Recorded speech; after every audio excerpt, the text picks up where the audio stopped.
Orang yang takut mati itu sudah mati sebelum mati. Makanya jangan pernah takut mati. Kematian itu bukan urusan kita. Kita tidak dilibatkan oleh Tuhan untuk menentukan cara mati kita.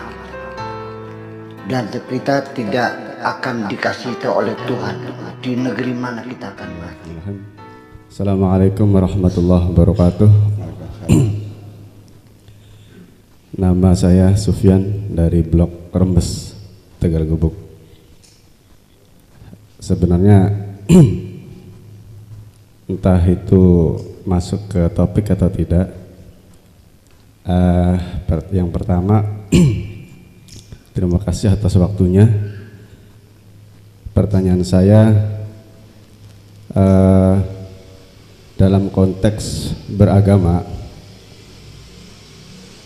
mana yang didahulukan antara logika atau aturan-aturan yang ada dalam agama tersebut?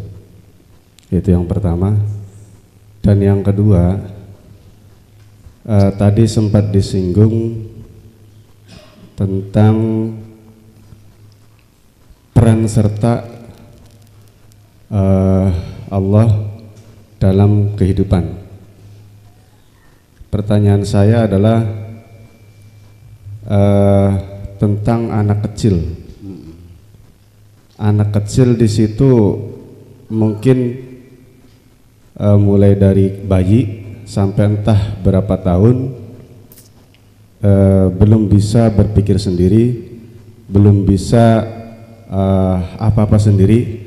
Apakah itu didominasi apa yang dilakukan anak tersebut mungkin sampai usia 5 tahun atau berapa tahun, tingkah laku atau pola pikirnya itu didominasi atau bahkan diperankan oleh Allah Subhanahu wa taala sepenuhnya atau seperti apa, sehingga mungkin kita sebagai orang tua bagaimana menyikapi anak tersebut jika bertindak yang aneh-aneh. Haruskah disewot, dimarahi, ataukah kayak gimana kan ya? Itu ya, mungkin itu saja pertanyaannya. Assalamualaikum warahmatullahi wabarakatuh. Waalaikumsalam warahmatullahi wabarakatuh. Ya, ini pertanyaan pertama saya paham. Pertanyaan yang kedua saya belum paham betul ya. Tapi saya pertanyaan yang pertama aja dulu. Mana yang lebih penting, apakah kita menggunakan logika atau kita langsung tunduk dengan putusan-putusan Tuhan, begitu hukum yang berlaku?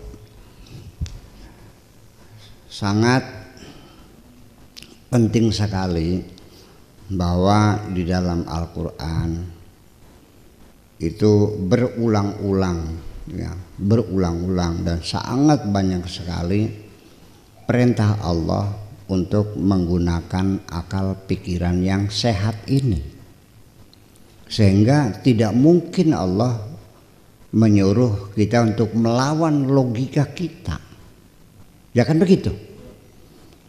Jadi lalu kita jangan terjebak karena ini sudah hasil ijtihad ulama, putusannya haram, ya kita tidak boleh melawan, ya kan gitu ya, pokoknya itu kan. Nah, ketika yang utama adalah putusan-putusan hukum itu yang tidak rasional, ketika kita perdebatkan lalu ujungnya pokoknya, saya segera mengakhiri perdebatan itu dan saya pulang. Punten, kalau sudah pokoknya yang gak usah berdebat lagi dong. Nah, tetapi kita melihat banyak perintah-perintah Tuhan ada yang tidak bisa kita pahami, ya kan? Apakah hikmahnya atau reasoning ya, alasan logikanya apa kok begini. Nah, kita sementara pertama adalah kita harus memahami agama secara logis, karena agama Islam bukan agama mitos, agama murni logika. Nah, ketika ada perintah-perintah Tuhan yang tidak logis, nah dipersilakan Anda mengatakan ini adalah dogma. Ya kan gitu. Apa dogma itu bahasa Arabnya itu? Dogma itu artinya yang tidak bisa diurai lah, pokoknya begitu beritanya.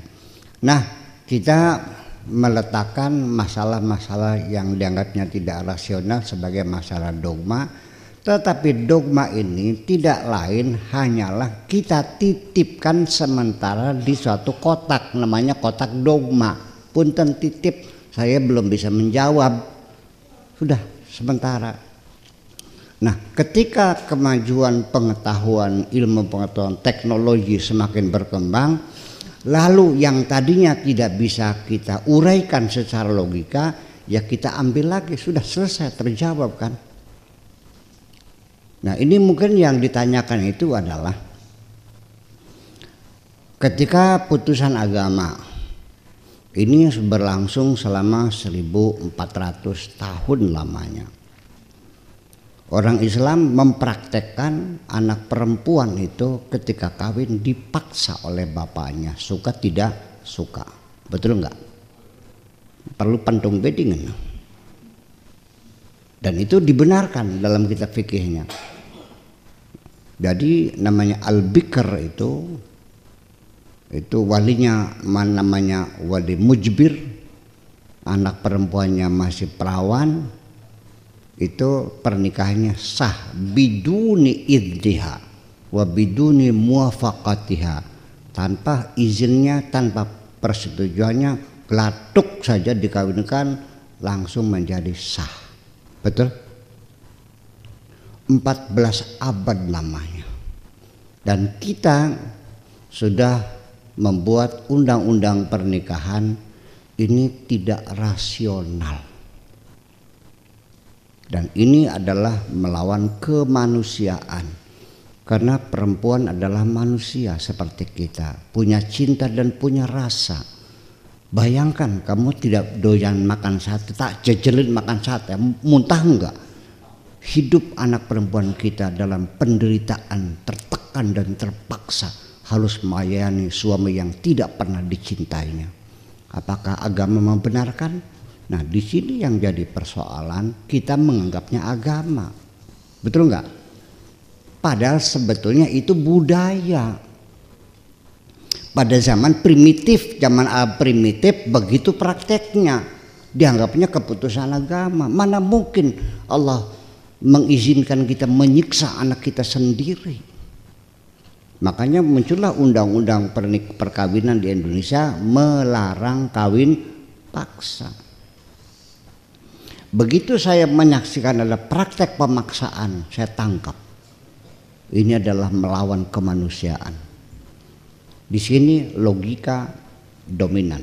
Betul nggak? Iya, itu hasil ijtihad. Itu hasil akal-akalan juga. Betul nggak?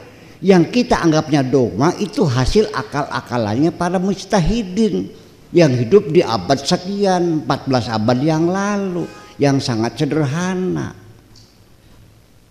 Oke. Kemudian lagi, anak perempuan di bawah umur, belum haid, umur 6 tahun, 9 tahun dikawinkan. Itu saya menyaksikan dulu kok. Belum lama masih ada yang dulu dikawinkan anak-anak kecil. Masuk akal nggak anak kecil dikawinkan? Mau Anda akan mengkhianati logikamu sendiri. Pokoknya ini adalah aturan agama. Di sini persoalannya. Ya, kita kadang-kadang seperti itu. Kemudian banyak hal yang sesungguhnya kita harus pikirkan kembali.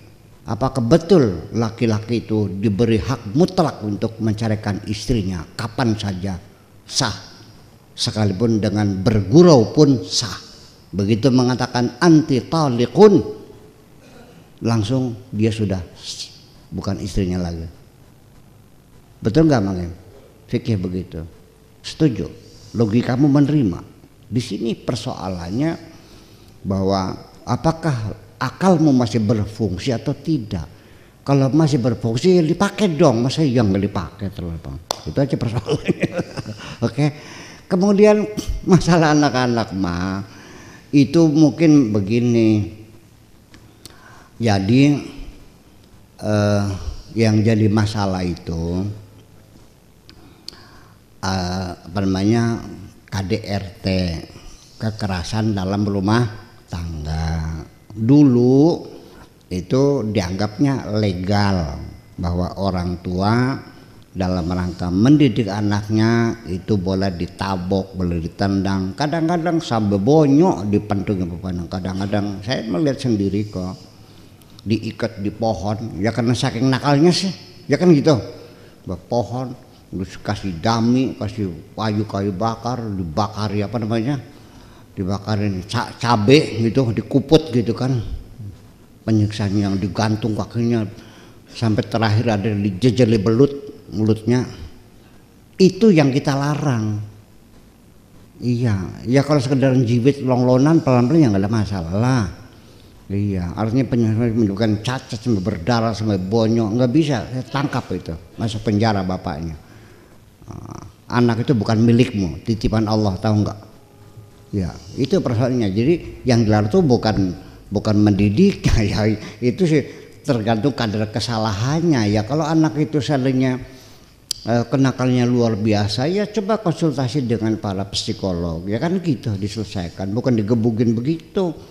Saya anjurkan siapapun sekarang jangan pernah menggunakan kekerasan dalam rumah tangga, tidak ada benernya. Dan ini mendapat restu dari agama, kelihatannya kan gitu.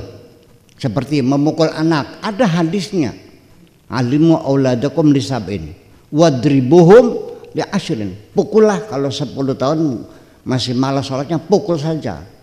Mukulnya nganggo walu ya klenger. Iya kan. Kemudian juga perempuan juga ketika nusus ya, membangkang suaminya, wadribuhum wen khiftum nusuzahunna wadribuhunna, dipukul gitu. Wajuruhunna fil madajir, dicangcang di tempat tidurnya gitu. Kunci dikerem setahun di dalam kandung boleh keluar. Masa begitu? Istri juga manusia. Jadi ini adalah budaya kekerasan yang terjadi pada zaman jahiliyah, mau diterusin gitu. Ya ini persoalan, yuk kita bedah kembali bahwa nggak mungkin agama itu mengajarkan kekerasan kok. Itu budaya sesungguhnya, hasil pemikiran orang-orang zaman dahulu kala. Paham nggak?